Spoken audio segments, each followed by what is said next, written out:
I'm Joe Bradley. This is my neighbor, John Hartog. We're residents of the Granite Section of Ossipee. Well, I've lived here almost 25 years, but when John mentioned to me a couple of months ago that he could take me into some of the backwoods of this area and show me some things that I might not have seen, I was very intrigued.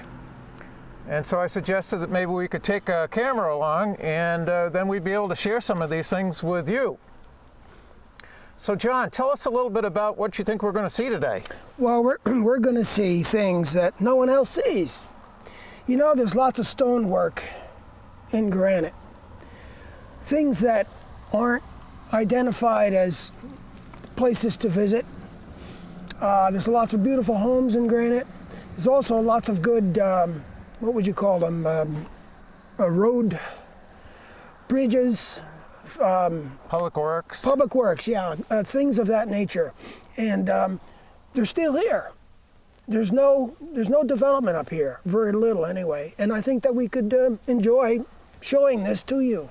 Well, I bet you're going to be showing me some things that I've never seen before. I'm sure you have not seen them. And I'm going to be embarrassed that I hadn't, because how many times have I driven these roads? That's right. You know, and we don't get off the beaten path very much. And some of these things you've told me are going to be on private property, yes. So we have to get permission to go to them. It's very important. Yeah, so I might not have been able permission. to without the particular connections. But I'm looking forward to this, John. Okay. So let's get started. All right. You want to do it now? Yes. Okay. Oh, boy. So.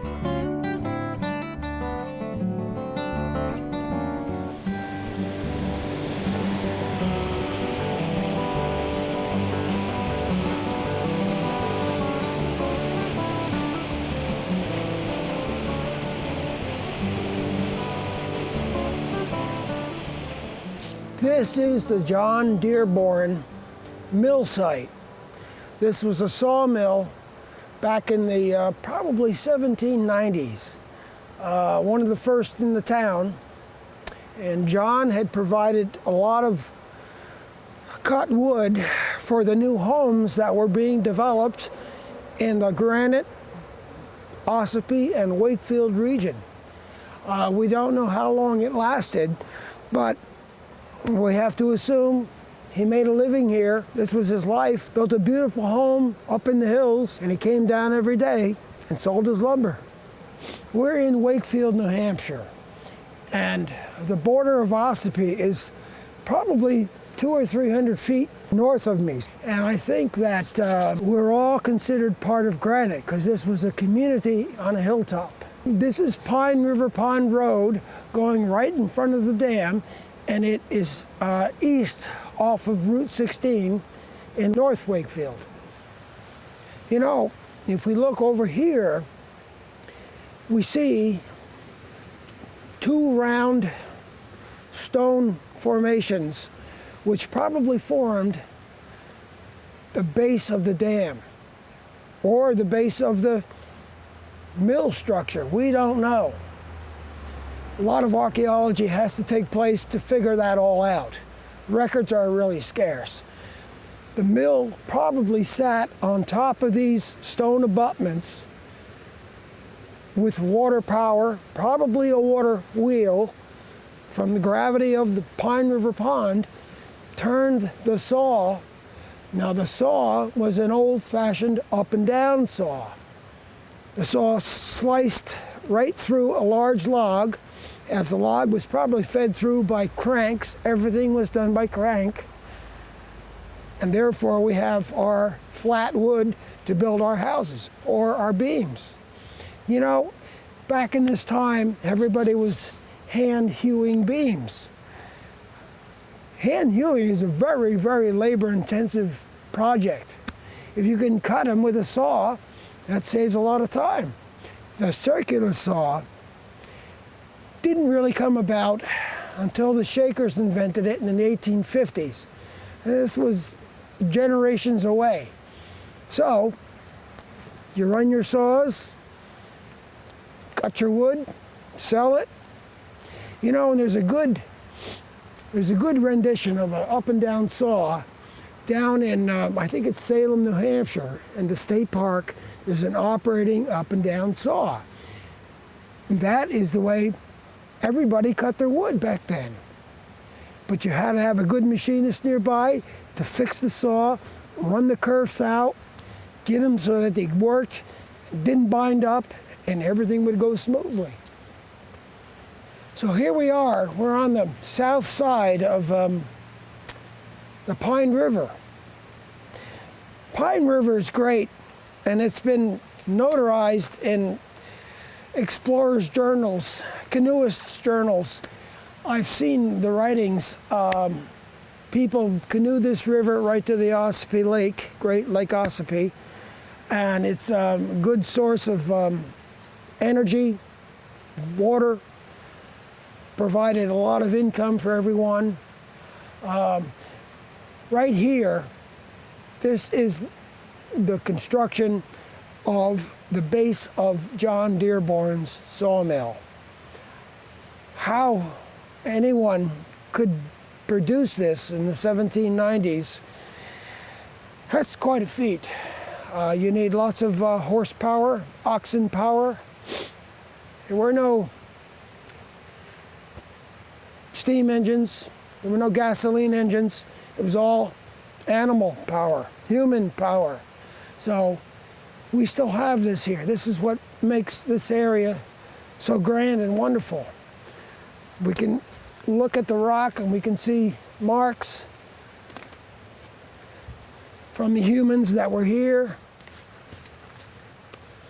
All these little rocks in here have been put here by the builders to keep it all level. Look at them, they're all over. Little bitty things. This little rock holding up this wall, can you imagine that? And it goes on and on. All these rocks. Oh no!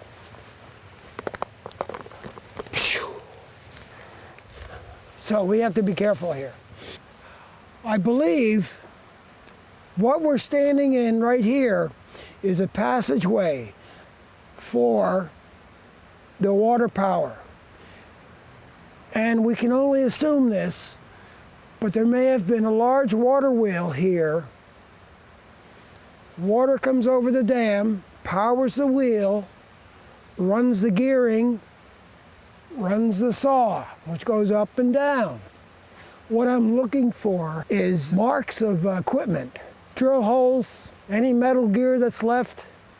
Go down into the north end of this area and we might find that out. But it's very doubtful because of the freshets and the storms that have come through here, the floods have pretty much ravaged this whole area. You know, frame buildings, wooden frame buildings just don't last. They're the first thing to go. But the stone foundations stay. That's our key. And gosh, I guess we call that archaeology. Now right here, we see evidence of stone drills. And it's all over, but you got to look for it. This is how you tell who did the work. All these little grooves. Look at them, they're all over. Can you see these? When you do these in a line and you use feathers and wedges, as they call it in the granite business, you push that granite apart, and if you keep hitting them, boom, boom, boom, boom, boom, boom, boom, all of a sudden the granite will shear on the line that you have chosen. And that's the cool thing about granite. Granite is an igneous rock. It's volcanic. It cannot form underwater, so we know that all this has been put here probably, I would say millions of years ago, but someone had to take it out of the ground and move it into place. When granite deteriorates, which is why we lose all our old stone works, this is what happens. It's called exfoliation. Now this piece is very thin. Water has gotten behind this chunk of rock to a little cleavage and broken it off with freeze thaw. Now that probably was mounted on here just like this, but it breaks down and it's gone. So it takes time, thousands of years perhaps. Stone is going to be here for a long time, but rather beautiful, I'd say. Look at these stone walls. You know, we don't know what goes on north of here. This is north. We have to do a canoe trip to figure this all out. But we're going to see some artifacts, probably from the mill, way down the river. But this is rather spectacular. And the fact that we still have it here in Ossipee makes Ossipee such a beautiful place to be.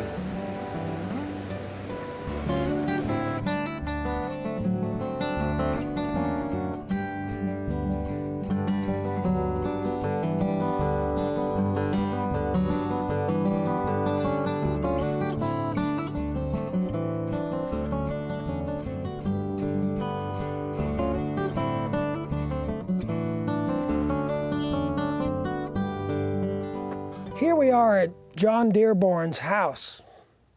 John Dearborn is the guy who in the 1790s built this house, probably from the wood that he cut at his sawmill down the road.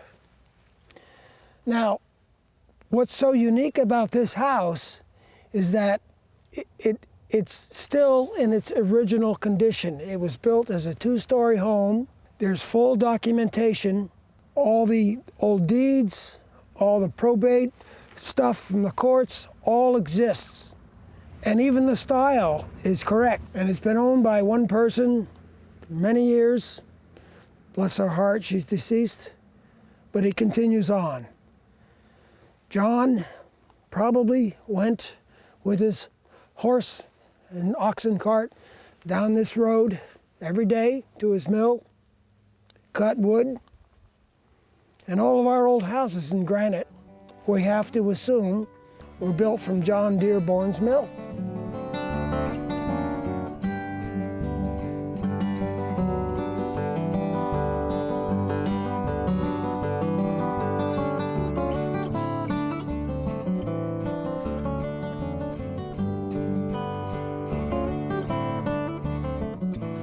Here we are in the Ossipee Pocket. The Ossipee Pocket is a strange name because nobody really knows what it means, just as nobody really knows where the borders of Granite, New Hampshire are. Granite, New Hampshire is part of Wakefield, Effingham. But what's most essential here is that Granite is high country. Right now, we're exactly at 995 feet above sea level. Now, it's hard to believe that so much beautiful land can exist at this level. Ossipee is a glorious sand pit. Ossipee has provided the materials for the Big Dig in Boston. We have a daily train going out of town to keep Boston Sand and Gravel operating. But the original settlement was here because of the good, fertile, deep loam soil, which produces all this vegetation. Now, Granite, we have to say that Granite was the first town in Ossipee because of this wonderful place to settle. Now, what we're looking at here is the original Tasker Farm. That building dates to about 1804, and there's nothing else around it. That's the beauty of living in Ossipee. But Mr. Tasker bought this land from a speculator who bought the land from another speculator. Okay, now we're back in the 1780s, 1770s.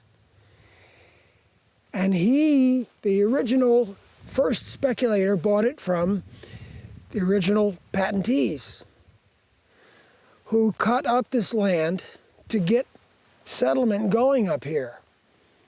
This is the first town in Ossipee.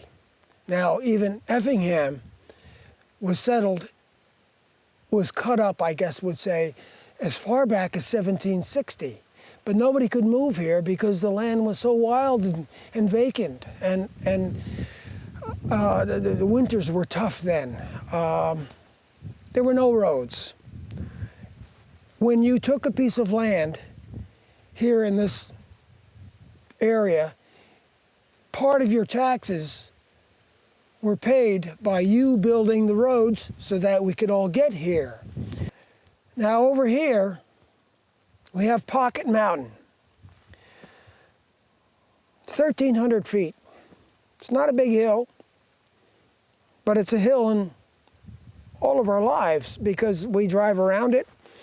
We deal with the water that falls off of it, and it's full of wildlife. If you go on top of Pocket Mountain, you'll see wonderful mossy beds, deep, thick moss, and it is evident that there are large animals that live up there. The climate is different from here to there, believe it or not. It's wetter up there. Everything grows on the top of that mountain. This is also one of the sources of our slabs of granite. If you go on top of the mountain, you'll see granite has been cut, and you just pick it right off the top of the mountain, slide it down, and build your home for your foundation.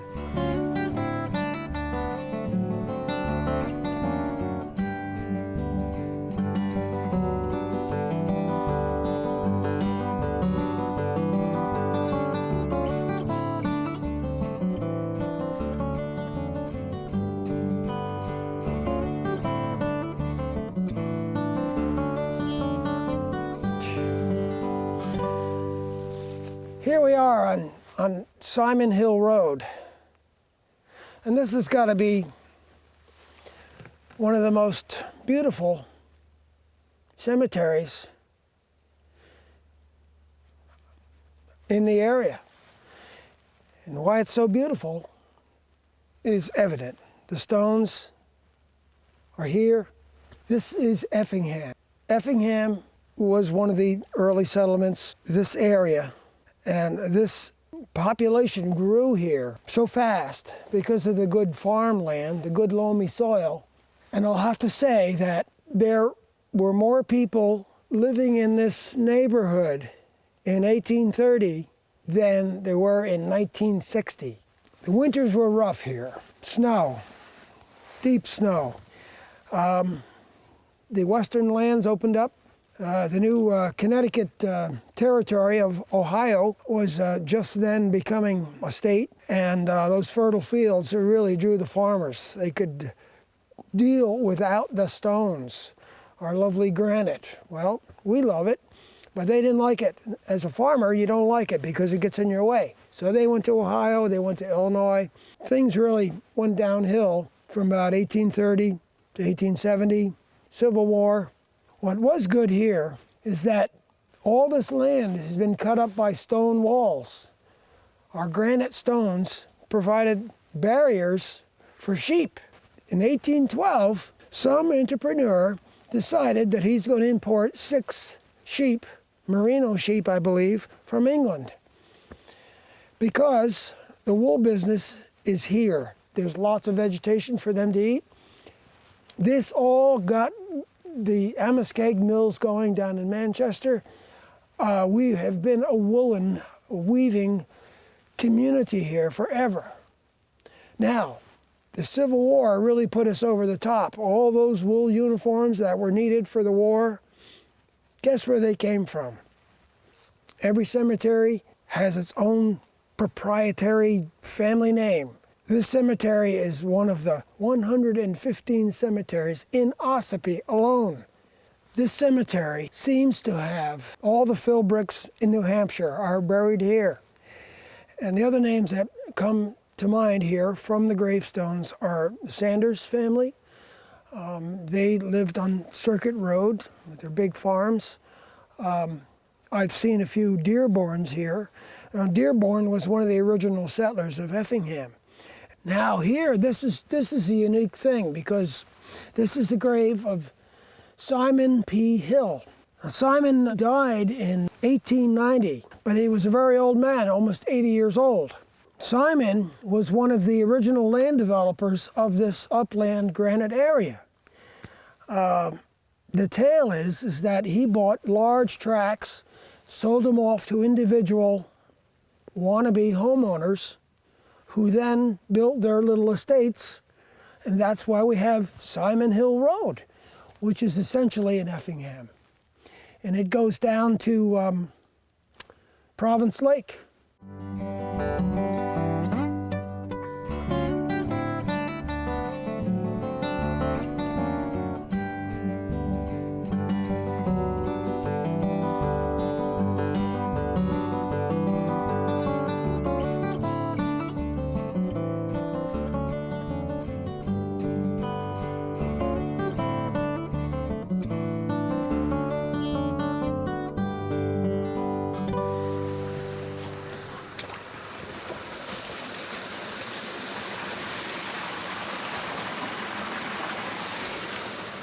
This is great. You don't find this stuff anywhere else but here. This is the original Highway Creek Bridge. Now we use these big round galvanized steel culverts. But this is better. There is no weight, there's no truck in our state that could not go over this. This is built for massive strength. This was built probably between 1800 and 1815. We don't really know. We don't have the highway records. But in order to get to Province Lake, which is down there, and Granite, which is that way, you had to go through this section. This is kind of called Grape Corner, but it's a really unique thing. And we're hoping that the highway department doesn't find out about it because they'll want to modernize it. Can't let that happen. It's only one lane on top, but it's as strong as anything. This was a mill pond where we're standing right now. And down there is the dam to keep the mill pond in place. What we have here is a dam that was created to provide raised water, which would run a water wheel, which would turn the blades of a sawmill. If it wasn't a sawmill, you see it's not identified on the map from about 1850 of what it really was. It could have been a grist mill, sawmill, any kind of mill. But it was a mill. And we know that it's a mill because we look at the stoneworks. These stoneworks are not piled up like this in nature. This has been put here. We've got these cuts, which means it was drilled, slabbed off, built up. This is the dam, what's left of it. We have a deep ravine here where high water flows downhill. It's kind of neat.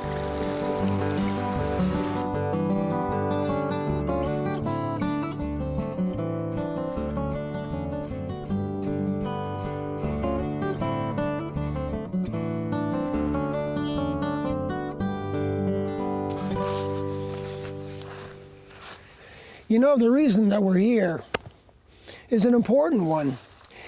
This is the home of Ephraim Leighton, and he was one of the original settlers of Granite, and he bought a lot of land all through this area through here, and he built this home in 1797 and lived here for many years. He gave land next door to build a house for his son, Jacob, in 1808. So this legacy lives on here. He also provided land for the Free Will Baptist Society to build their first meeting house down here on the corner, Fogg's Ridge and Granite Road. And across the street is also land that he gave to build the Carroll County Grange. So his legacy is very important here. This house has been altered very little since it was built, and to this day still does not have heat, water, or toilets.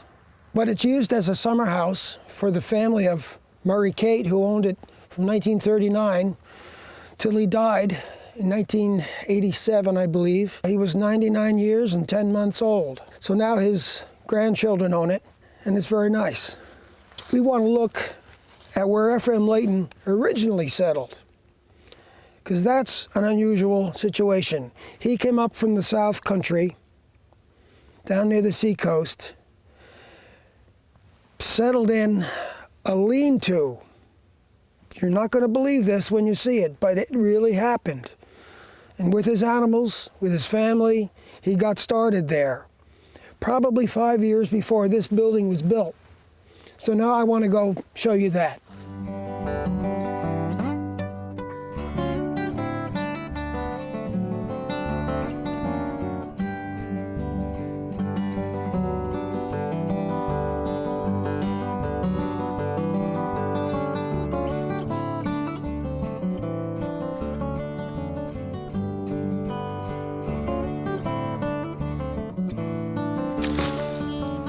Wow, look at this. Well, here we are, folks, at the top of Lyons Road in Layton Corners, which is also part of Granite. Now, the story goes that this is the hole where Ephraim Leighton came up here and lived for a few years with his animals and his family as he was building up his house down on Granite Road. And surprisingly, everything remains in here. There's nothing here. I'm sure we could find something if we started digging, but it's just a hole. But as the neighborhood says, this is where it was. Great place to build a home, facing the sun of the west. There's no flooding. And you can build a little lean-to. Cattle on one side, humans on the other. So,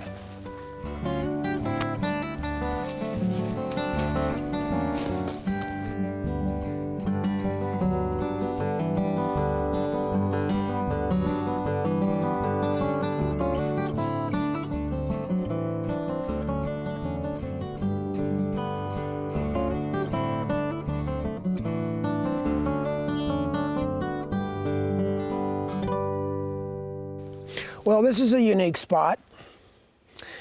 And looking over the old survey maps of Carroll County and Granite, I discovered this beautiful stone bridge. And looking further, I find out that this was once Granite Road, right through this forest. Now this land gets very boggy and soft, so this monstrous stone, almost an aqueduct, simply a pile of stones, crosses this depression in which a creek flows, and it has been flowing for hundreds of thousands of years. This was probably discontinued as Granite Road was bent right up near Four Corners. It bent onto better land and now follows the track that we use every day. This bridge is on private property, so we have to respect that, and permission is necessary. But it's quite a structure. Not many people know about it.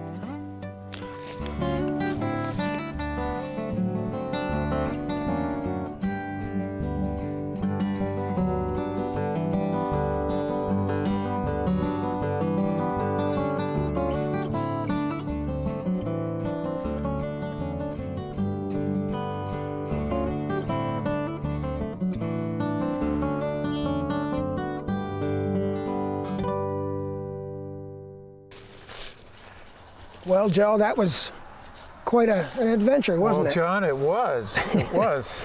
Have a seat. Let's just think about what we've seen today.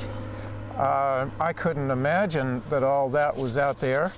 I didn't fall in the brook, and just a little bit of wetness on my shoe from that dam down below. That mill site that we saw with the stone culvert was unbelievable. That's fascinating. And how these pioneers of this area moved those stones around. Boy, it's almost beyond me, but there's a way to figure it out. But I think what we're doing this for is because it's our history. And even though every town has an historical society, every town has archives, be it paper, artifacts, or whatever, history is not just yesterday. History is now. History is tomorrow, although we don't call tomorrow history. So what happens today becomes history tomorrow. See? So it's important that we identify these places, make sure that everyone knows about them, protect them if we have to. Really important to me. Well, good. I'm going to go back and see some of those places and spend a little time. Good. In some of those spots that we can. Bring your boots, where Joe. we can easily get onto them. And I just thank you so much for taking me on this tour today. Well, the pleasure and was joining, mine. letting the rest of our viewers see it. That was my pleasure. Okay.